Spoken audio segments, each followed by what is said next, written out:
This is freedom. So recently I acquired this truck. Now I know what you're thinking. It's not exactly brand new. Nope, it is a early 2000s Chevy Silverado, but it gives me the ability to take my bike with me on work trips. Of course, the easiest bike to load up is the Honda Grom. Now, I didn't really get a chance to film me loading it because it was pitch black and there was no lighting. But here in this parking lot at the hotel, there is beautiful lighting, I think. I don't know, I guess I'll have to look at the video later, but we're just gonna assume it's beautiful. So I have the opportunity to show you guys my unloading of my motorcycle. Today, I'm gonna show you guys how to unload a Honda Grom, or I guess how not to. We're gonna see, it depends if I drop it or not. There's always the likelihood of me dropping stuff. I'm kind of clumsy sometimes. If I do, I promise you will see that. I'm only about 2 hours away from home, so not crazy far. And I have some recording to do. I'm behind on YouTube videos. I need to shoot a few ads for Cardo, NBT, Monster Fairings. All these great companies are running Black Friday deals right now. So if you're watching this before those are done, be sure to use code MOTOT. I'm sure there's links in my description. If you need anything like that, just best sales of the year. Check it out. But before I unload the Honda Grom, there is one thing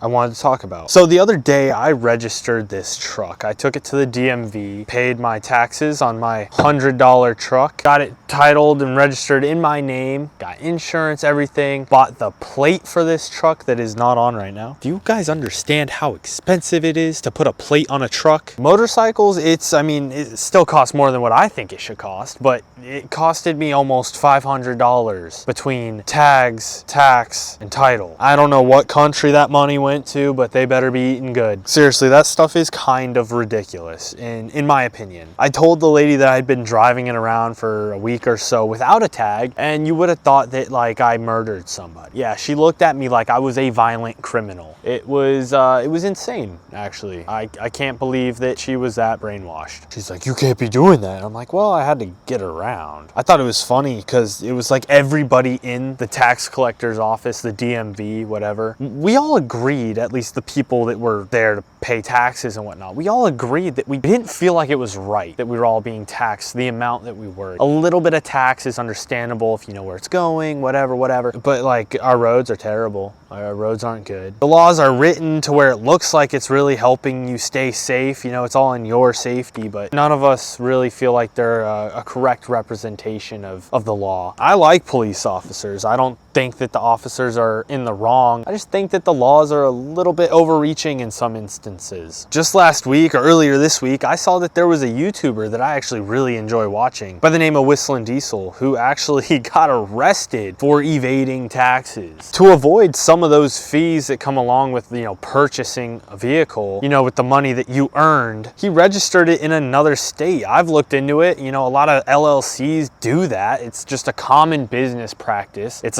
like a hack to not pay taxes on stuff, when really you're just getting taxed on everything. But no warning, dude got arrested, a court date. I don't think he's going to court anymore. There were talks of him showing up in a special vehicle. Somebody like Whistling Diesel, really, you know, one of these celebrities, I guess you would say, these influencers that are way bigger than me. Something like this happening to him, he really should use his platform to speak out against how wrong these laws are. I mean, chances are the government, the cops, used their surveillance system that they've installed now to track the car, saw he wasn't living in the state that he registered it, and now he's in trouble. He should use his voice to speak up about it, because he's got this thing about him. Because he's got this, what am I thinking? This status, this credibility. Not to mention, he has a killdozer. I don't know, maybe I waited in that DMV line a little too long. Anyways, that's just a shower thought, I guess. We'll just write that off. That was all a joke. Live, laugh, love. Let's unload the Grom. First things first, we gotta unload the ramps. Ugh. This is gonna be great. Then you wanna kinda tie your ramps off to the bottom of your truck or minivan if you're that crazy. It may not be perfect, but it'll do. Next, you wanna undo the straps, but start by putting the kickstand down. Once the kickstand's down, we can release the opposite side strap. Since it's a Grom, I didn't torque it down too terribly. Next, we gotta untie all these terrible knots I made. Whee! All right, now comes the scary part. Everything is damp right now. There is oil on my shoes and whatever other excuses I want to make before I maybe drop my bike. All right, we're gonna line it up, the kickstand up, and ride it down. Just kidding. Looks a little far. Oh yeah, now it's basically just a wheelchair ramp. All right, now we just pull in the clutch, hand on the brake, and just walk her down, theoretically. Am I scared? Yes. Should I be scared? Yes. Am I always scared? Yes. I mean, if I fuck up, this thing is gonna nail me right in the back of my leg. Ooh, ooh, ooh, ooh, ooh. Sorry guys, didn't drop it. Not doing a Honda Grom durability test today. These ramps actually made it so much easier. Well, that was how to unload a Honda Grom. Oh, shit. Let's pack all this up and go for a ride, shall we? I'm kind of just gonna leave the truck there with the ramps and just hope that nobody sees that as like scrap metal. There's a really good possibility that that happens. Maybe I'll move it. I probably should. I'm sorry I had to get a little political there. I hope that it's at least a little bit refreshing that I'm not like left or right leaning. I'm kind of just like my own person. I'm not really a two-party system kind of guy. But I am sorry to get political. I know that a lot of people use motorcycles as a way to just kind of escape. Well, where am I at? Pinchers. I'll remember Pinchers. That's how I'll get back to the hotel. But I know that a lot of people use motorcycles as a way to escape the stressful parts of life, because life can get stressful. In fact, you're not living life right if it's not stressful. Where's neutral? Every good life has some stress to it. It causes us to work harder to find, innovation in our day-to-day lives. Stress is a good thing. I kind of want to go this way. I will try to refrain from politics, but sometimes, I'm sorry, it's just me. This is me. Oh, why is it so dark over here? I don't want to go where it's dark. Lindsay said I should be a little more goofy in my videos. Well, I've been really, while we're on the topic of stress, I've been really stressed out. So I haven't really been in a goofy mood. That's just me.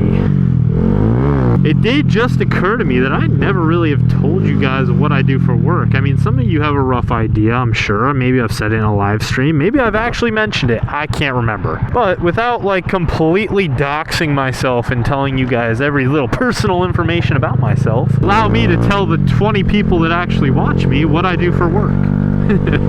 So I'm actually in construction. I'm in a field of construction. Oh my god, why did that look so scary, that little thing right there? So I'm constantly in blue jeans and high-vis attire. I always have grease on my hands. I'm always dirty. I'm usually in work boots. And it's a very stressful job. Requires a lot of physical labor, a lot of being out in the sun, the heat, everything like that. So now, at the end of the year, when everybody's trying to finish their projects before the year's over, especially, it is very, very stressful. And that's why I've kind of been a little low-key, and I haven't been posting as much, and maybe my energy hasn't been as high. I'm trying. I'm really trying. I mean, I bought a truck so I could take my bike with me. I bought a truck so I have the ability to have a little bit more freedom to do what it is I want to do, which is just, I guess, be more productive, be able to, wow, those lights are bright, be able to ride more, to have more fun, to work more, and yeah, so that's why I did that. I just went around the block a little bit, and I could not find a cool place to film at all.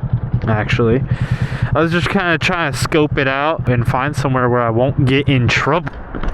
It was in neutral. I swear you all saw that, right? Maybe it wasn't. Maybe it was that little dash. My bad. I just wanted somewhere where I could just, if the tire went off the ground, that I would not get in trouble. I wanted to find a nice spot to practice in, to practice my little you know, whatever you want to call it. I feel bad calling it a wheelie. It's kind of a disservice to it. I cannot find anywhere with a big enough parking lot. I was like, maybe there, but it's on a road and cars are going by. You never know what kind of car is going to go by. So I you know, it's just not smart to do that. I'm gonna have to look at a map when I get back. I need to figure out if there's like a warehouse nearby or a old Kmart that's closed. I don't know. I need to find something to just practice. I got all this time to do stuff right now because I have my bike with me. It'd be really nice if I could practice. I'm going to explore a little bit right around, see what I can find. I'm going to do a little Google search when I get back to the hotel, see if I can find a spot where maybe tomorrow